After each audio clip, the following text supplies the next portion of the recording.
Fala pessoal, sejam todos muito bem-vindos a mais um vídeo aqui no canal do JP Fará. Muito prazer para você que não me conhece, meu nome é João Pedro Fará, sou jornalista esportivo e no vídeo de hoje nós vamos falar sobre o Vasco da Gama, que voltou a vencer após 5 rodadas, marcou seu primeiro gol em São Januário e que para muitos torcedores agora tem uma sobrevida no Campeonato Brasileiro que parecia completamente perdido. Então no vídeo de hoje eu vou comentar tudo isso, mas claro, só depois da vinhetinha.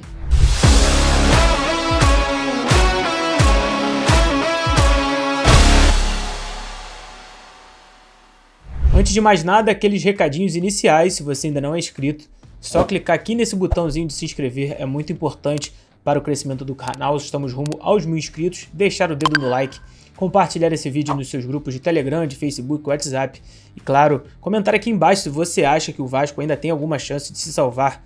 de mais um rebaixamento depois dessa vitória contra o Grêmio. O Vasco entrou em campo contra o Grêmio de uma maneira diferente. O técnico Ramon Dias optou por uma equipe com 3 zagueiros, com Gary Medel jogando de maneira defensiva, com um meio um pouco mais robusto, com Praxedes, Paulinho e Zé Gabriel, e tendo Gabriel, Peck e Orejano um pouco mais pelos lados do campo, dando um pouco mais de amplitude, tendo na frente o Sebastião Ferreira. E a equipe, apesar de não ter feito um bom primeiro tempo, me mostrou, ao meu ver, um ritmo físico um pouco mais forte, uma equipe competindo, bem mais aguerrida em campo, contra um Grêmio que parecia bastante também sem ímpeto de jogar futebol. Se não fosse o Léo Jardim, por exemplo, o Grêmio poderia ter até aberto o placar no primeiro tempo. E na segunda etapa, o técnico Ramon Dias, que é bastante experiente, ainda está organizando esse time no meio da temporada,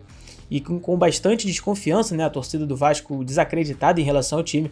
conseguiu fazer algumas mexidas que resolveram o placar do jogo e o Vasco acabou vencendo com uma bela atuação do volante Paulinho, né, volante meia que tem o papel de arrastar os jogadores e foi importante para a construção da jogada do gol de Gabriel Peck, que cruzou para o estreante Pablo Verratti, que é argentino de 34 anos, contratado junto ao Belgrano, onde o Vasco pagou $1 milhão para ter esse jogador que, com pouco mais de 10 minutos de jogo em campo, marcou o primeiro gol dele com a camisa do Vasco, o primeiro gol do Vasco em São Januário no Campeonato Brasileiro, meus amigos, chegando na 17ª rodada, no caso 18ª, não, 17º jogo do Vasco, marcando o primeiro gol dentro de São Januário de um argentino que chegou há pouco no Vasco e tem, para mim, grande potencial de ser essa figura, essa peça do jogador que vai, ou pode, né, melhor dizendo, salvar o Vasco de mais um rebaixamento, né? E muita gente pergunta, a gente conversa com torcedores, se acredita que, se eu acho que o Vasco vai ser rebaixado. Ainda acho que o cenário é bastante difícil. Você vê a tabela aí agora aparecendo na sua tela, o Vasco está em 19º lugar, passou o América Mineiro e tem 12 pontos, né, com 17 jogos, apenas 3 vitórias, 3 empates e 11 derrotas, tendo marcado 13 gols em 17 jogos, de longe, mas de longe mesmo, o pior ataque do Campeonato Brasileiro, e ainda é um cenário difícil, né, você tendo o primeiro time fora da zona, que é o Bahia, com 18 pontos, e o Vasco, é claro, tem um jogo a menos, que é justamente contra o novo lanterna do Campeonato Brasileiro, que é o América Mineiro. Então, para mim, o cenário é bastante diferente. Por outro lado, se você pode ter algum alento, né, o torcedor do Vasco, é de que o técnico Ramon Dias tem bastante experiência e está começando a entender um pouco o perfil dos jogadores. Eu já consegui observar tanto na derrota por 3-1 contra o Corinthians, quanto nessa vitória por 1-0 contra o Grêmio, uma equipe fisicamente mais forte, competindo mais, com jogadores que chegaram agora, como o caso de Praxedes, agora o Verratti, também Paulinho e o Gary Medel, que joga na zaga, dando um pouco mais de suporte para a equipe, não só tecnicamente, mas também para os jovens, como o Gabriel Peck, como o próprio Lucas Piton, que é um jovem, e outros jogadores do elenco. Então consigo ver essa união entre experiência de Ramon Dias e jogadores mais experimentados em campo, fazendo com que o time do Vasco tenha um pouco mais de sobrevida no campeonato. Como eu comentei, ainda acho bastante difícil, o Vasco vai ter que ter uma campanha praticamente de G4 para se salvar de mais um rebaixamento, e se tem algum alento é de ter um treinador muito experiente, né? Então foi uma vitória importante de um jogador como o Pablo Verratti, que veio depois de ter sido artilheiro do campeonato argentino para ser aí esse homem-gol do Vasco, que acabou não tendo com o Pedro Raul, mas essa vitória de 1-0 dá uma alegria ao torcedor do Vasco, que não vencia desde a partida contra o Cuiabá, onde o Vasco acabou vencendo a equipe do Pantanal por 1-0 com um gol de pênalti de Jair, que não foi nem relacionado para esse jogo, até por conta de uma lesão. Essa vitória foi no dia 26 de junho. E aí o Vasco tinha perdido para o Goiás dentro de casa, perdeu para o Cruzeiro por 1-0 dentro de casa, perdeu também para o Atlético Paranaense dentro de casa. Antes disso já havia perdido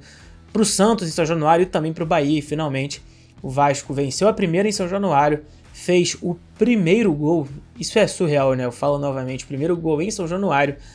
nessa temporada do Brasileirão de 2023 e ainda continua num cenário difícil. O retorno vai ser um momento de alguns ajustes. Ainda acredito que há posições, por exemplo, como o primeiro volante, um lateral direito que o Vasco pode ir ao mercado e tem que ir nesses jogadores que estão sem clube, né? Afinal, a janela de contratações fechou. No ataque, o Rossi foi contratado para retornar ao Vasco, mas o elenco agora parece ter alguma cara de elenco. Eu sempre discordei de que o elenco do Vasco era bom, até gravei um vídeo aqui no canal comentando que era uma falácia dizer que esse time do Vasco não era tão ruim, mas hoje tem um esboço de um time que tem que fazer um campeonato brilhante e ainda é difícil você conseguir mexer no time, no astral do time, fazer com que esses jogadores tenham performance dia 4 para salvar o Vasco da zona de rebaixamento, mas o torcedor sempre acredita e é papel do torcedor acreditar. E para mim aqui o papel de analisar que ainda é muito difícil, ainda há chances porque matematicamente ainda tem um turno inteiro pela frente, mas é um resultado positivo de um atacante que pode ser essa grande referência do Vasco